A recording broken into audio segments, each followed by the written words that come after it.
The deception.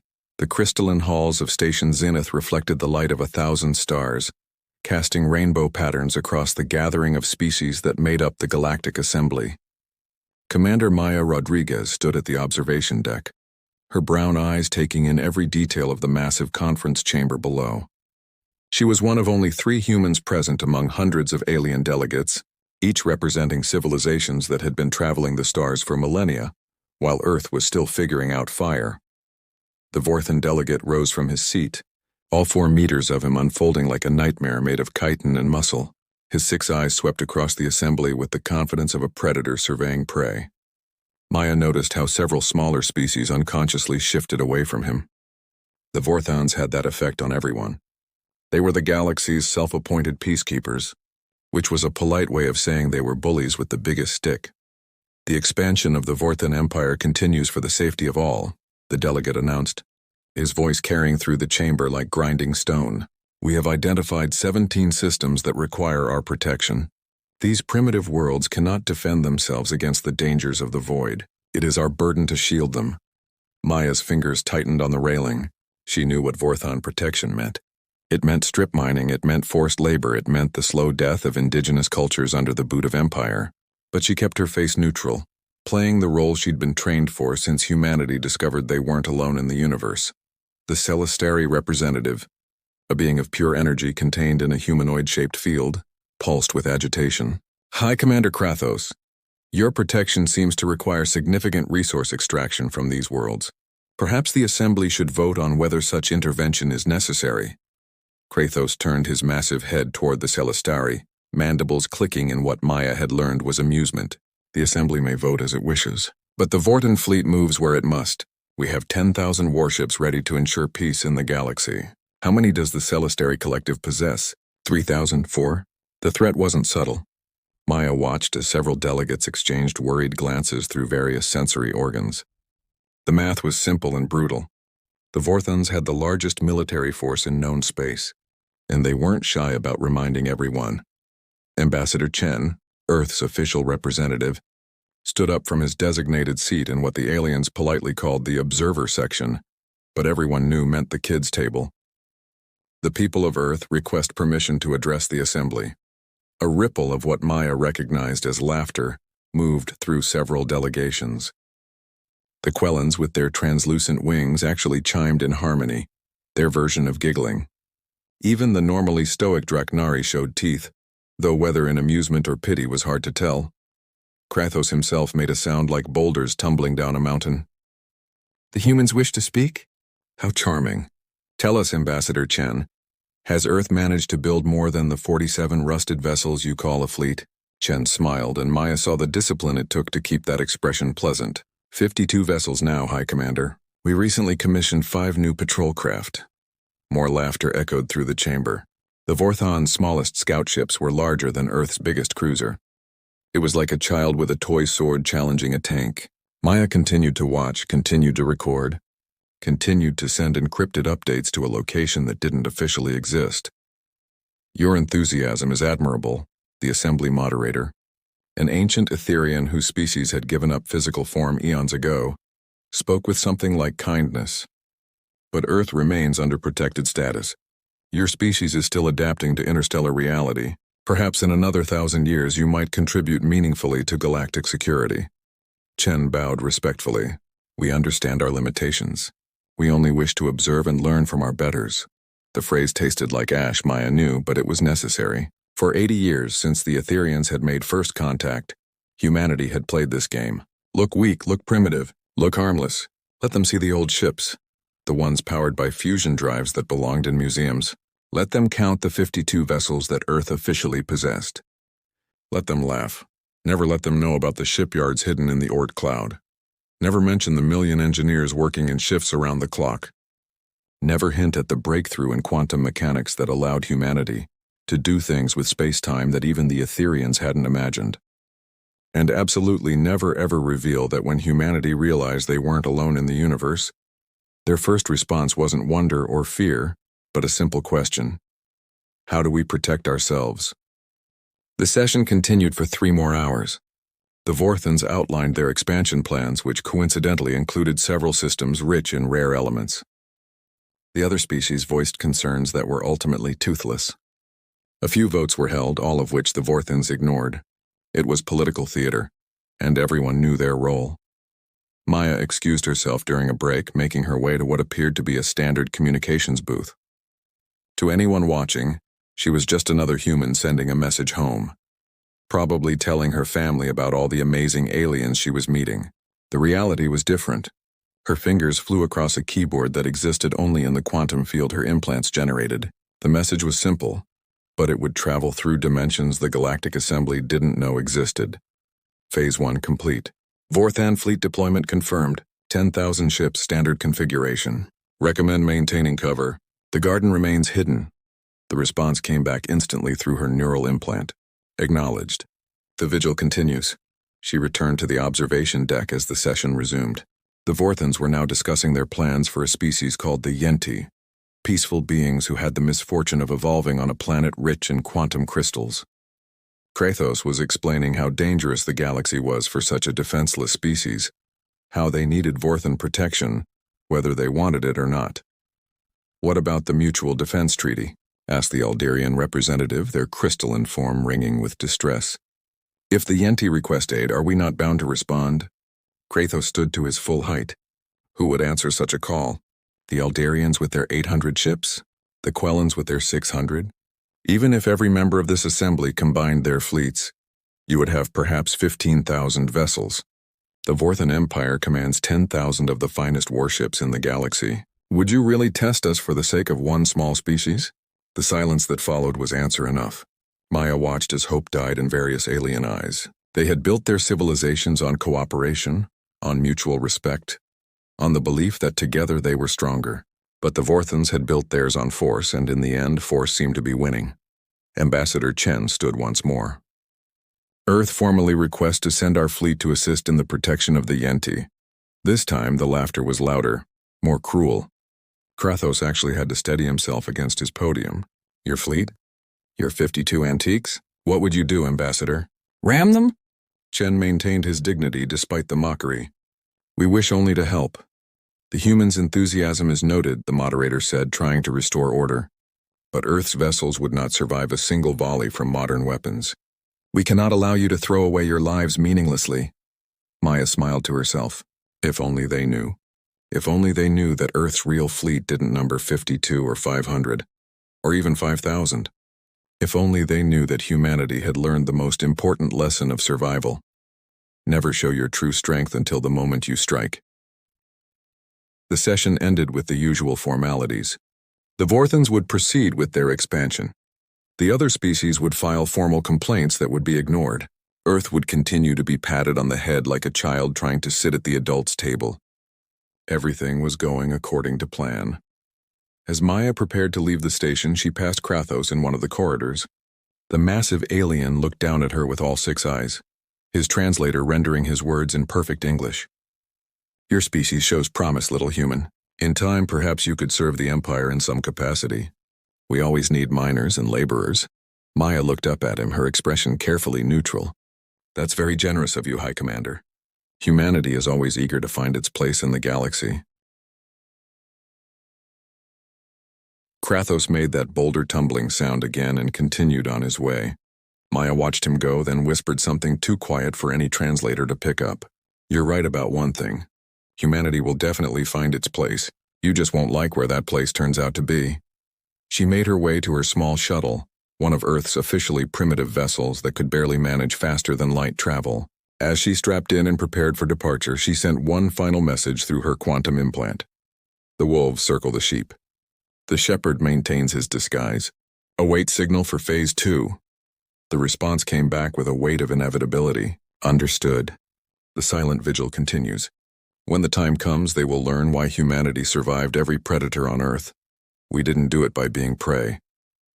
Maya's shuttle pulled away from Station Zenith, just another primitive human vessel limping through space. Behind her, the Galactic Assembly continued its debates, its votes, its elaborate dance of politics and power. They had no idea that the real power in the galaxy had been quiet for 8 decades, watching, learning, preparing. The Vorthons thought they were the apex predators of the galaxy. They were about to learn that Earth had been breeding apex predators for millions of years. And humans? Humans were the ones who won. The revelation. 3 weeks after the assembly meeting, the Vorthon fleet moved against the Yenti homeworld. It was a textbook operation of overwhelming force. 10,000 warships descended upon the small blue-green planet, like a swarm of metallic locusts. The Yenti's desperate plea for help echoed across all diplomatic channels, their crystalline voices harmonizing in a song of desperation that would haunt anyone who heard it. Commander Maya Rodriguez stood on the bridge of the ESS Silent Dawn, a ship that didn't officially exist in a fleet that was supposed to be impossible, watching the tactical display with grim satisfaction. Around her, 200 crew members worked with practiced efficiency, their movements reflecting years of training in secret facilities scattered throughout the solar system. "Ma'am, we're receiving the expected distress calls from the assembly," reported Lieutenant Commander Park, his fingers dancing across a holographic interface that would have made the Etherians jealous. "The Allied fleet is mobilizing, but they're exactly where our models predicted." Maya nodded. "How many responded to the call?" 12 species have committed ships. Total force approximately 8,000 vessels. They're forming up near the Kelos Nebula, trying to use it as cover for their approach. It was brave, Maya had to admit. Even knowing they were outnumbered and outgunned, the assembly races were standing up to the Vorthons. It would also be a massacre. The Vorthon ships were simply too advanced, too powerful, too numerous for the coalition to handle. "Admiral Harrison is requesting confirmation," Park continued. "Do we maintain the vigil?" Maya looked at the tactical display showing the positions of Earth's true fleet. 47,000 ships hidden throughout 17 star systems, all equipped with technology that humanity had developed by combining Einstein's theories with quantum mechanics in ways the galaxy's greatest scientists said was impossible. They'd been wrong. Humans had a talent for doing the impossible.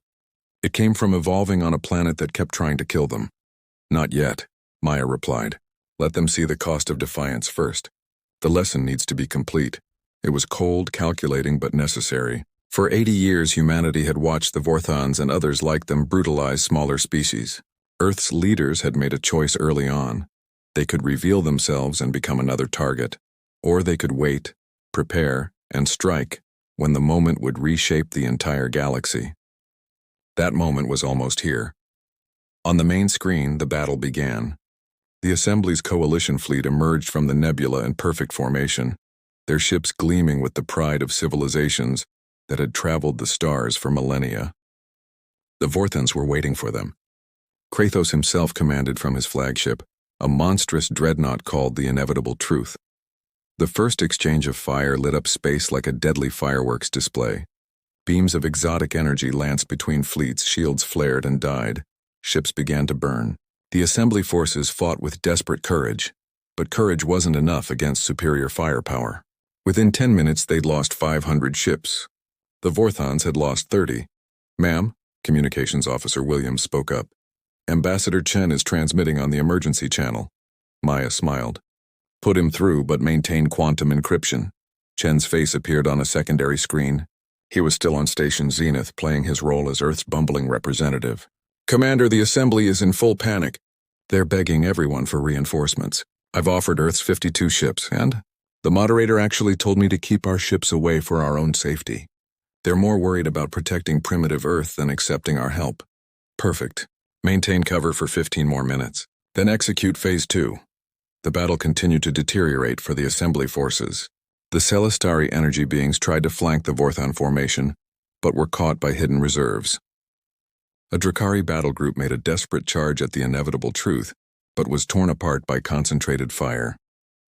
The Aldarian crystal ships attempted to use their unique phasing technology, but found the Vorthons had adapted to their tactics.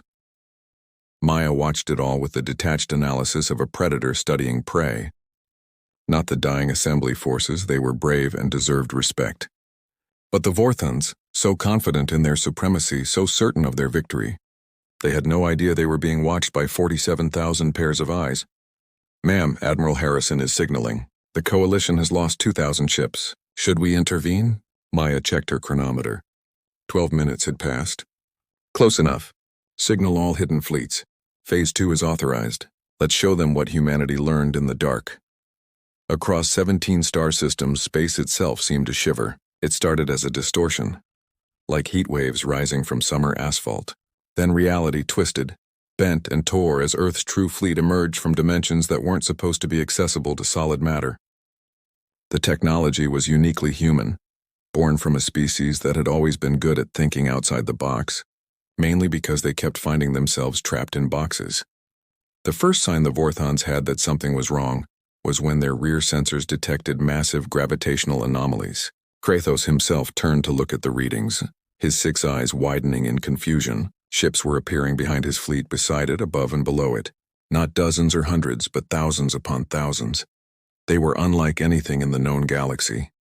Where alien ships were works of art, decorated with the aesthetics of their cultures, human ships were weapons in pure form. Clean lines, minimal profiles, every inch designed for war. They didn't need to look intimidating. Their presence alone was terror enough. What are those? Kratos' sub-commander asked, his translator struggling with the fear in his voice. Before Kratos could answer, every communication channel in both fleets was overridden. A human voice, calm and confident, spoke in perfect galactic standard. This is Admiral Sarah Harrison of the United Earth Strategic Command. 410 Fleet, you are surrounded by 47,000 Earth warships. You have 30 seconds to cease fire and surrender. This is your only warning. The silence that followed could have suffocated stars. Then Kratos, in a rage that had built an empire, roared his response. Impossible.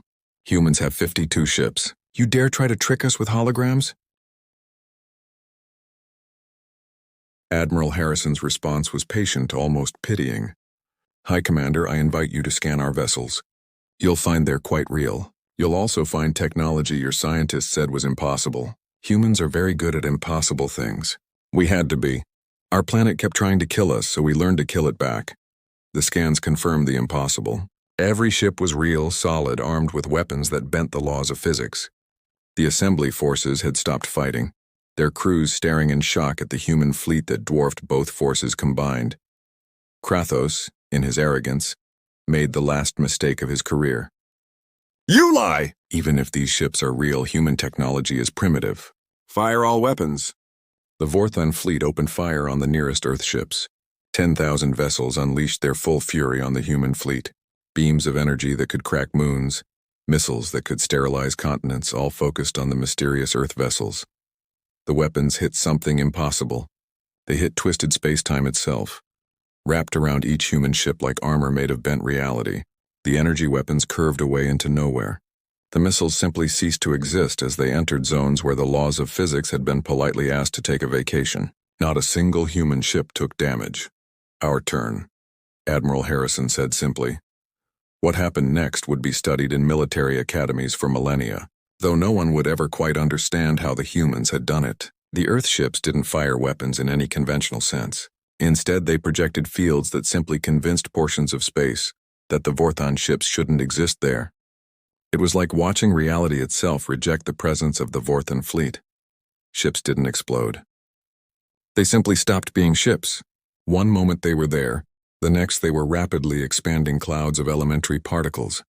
In 30 seconds, half the Vorthon fleet had been reduced to cosmic dust. The inevitable truth itself was coming apart at the seams. Its molecular bonds politely but firmly asked to reconsider their life choices. Stop, Kratos screamed across all channels. We surrender! The Vorthon Empire surrenders. The dissolution of his fleet stopped instantly. The human weapons, if they could even be called weapons, powered down. 4,000 Vorthon ships remained out of 10,000. All of them damaged, all of them helpless. Admiral Harrison's image appeared on every screen in both fleets. She was a middle-aged woman with gray-streaked hair and eyes that had seen too much but refused to look away. High Commander Kratos, you and your remaining fleet will return to Vorthon space immediately. You will release all conquered worlds. You will dismantle your military infrastructure. Earth will be watching to ensure compliance. You can't. The Vorthon Empire has ruled for 3,000 years, and Earth has been preparing for 80, Harrison replied. We knew what we'd find when we reached the stars. We'd seen it all before on our own world, the strong preying on the weak, the cruel dominating the kind. We decided we wouldn't let it happen again.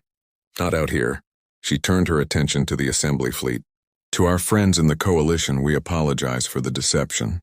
When you made first contact with Earth, our leaders had a choice: reveal ourselves and become a target, or hide and prepare. We chose to hide. We chose to watch. We chose to learn. And we chose to be ready for this moment. The Etherian moderator's voice wavered with emotion. 47,000 ship, how? Maya Rodriguez, who had transferred to the command ship, answered.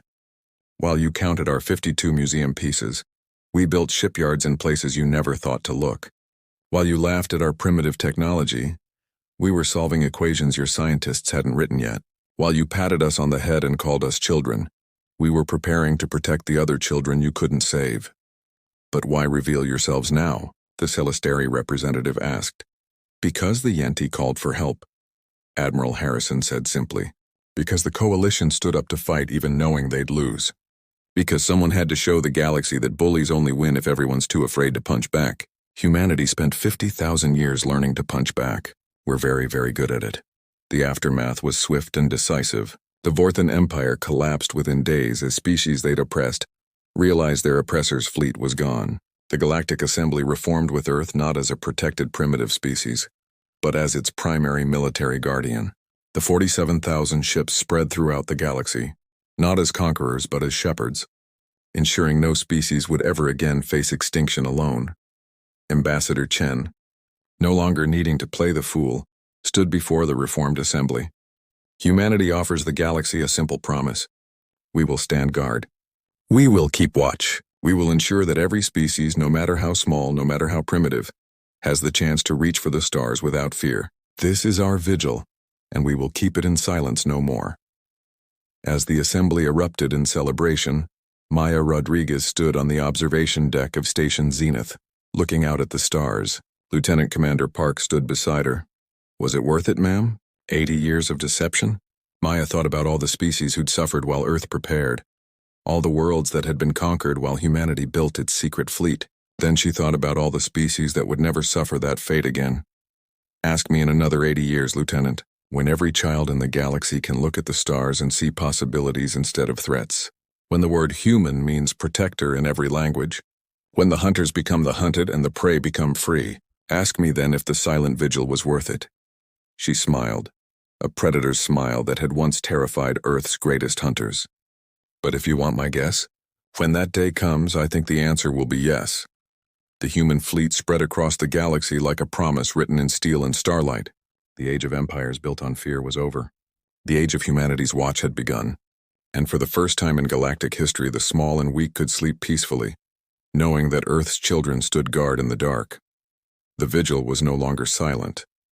And the galaxy would never be the same.